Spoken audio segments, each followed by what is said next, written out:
At least 5 million young adults are using AI chatbots for mental health advice. And while the vast majority say it was useful, according to a recent study, some new research suggests getting your therapy from AI can have some negative consequences in the real world. Derek Stahl's here tonight. This is one of the topics you have on a new Generation AI. Yeah, I mean, it's surprising how many young adults are turning to AI for their mental health support. It's really common. Nearly 1 in 4 people ages 18 to 21 said they had done it, and most of them said they had done it at least monthly in this study published in JAMA.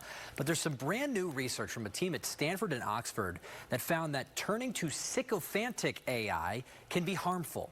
So sycophantic AI is a chatbot that frequently affirms the user's own views and beliefs.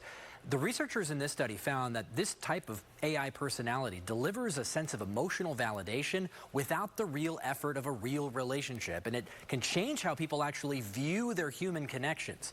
After just 3 weeks of using one of these AI chatbots, the participants in this study became nearly as likely to seek personal advice from AI as they were to seek it from close friends and family, and they reported lower satisfaction with real-world social interactions.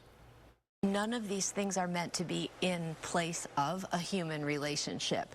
And what I have seen, and certainly what I have learned, is that people's worlds keep getting smaller and smaller and smaller. And when someone is constantly validated by a bot, then being in the real world and getting honest-to-goodness feedback becomes more scary. And tonight on Generation AI, we also explore the problem of deep fake nudes. 3 Arizona women have filed a lawsuit claiming their innocent photos were turned into something pornographic using AI, and an investigation by Wired found this very problem has hit schools in more than 24 countries. On Tuesday of next week, a key part of a new federal law will actually take effect, which is designed to help victims of AI-generated deepfake porn. It's called the Take It Down Act. It requires websites and apps to have a system in place to quickly remove deepfake porn if they're notified within 48 hours. But some lawmakers acknowledge this is a reactive solution, and it ultimately requires the victims to find the images themselves, guys.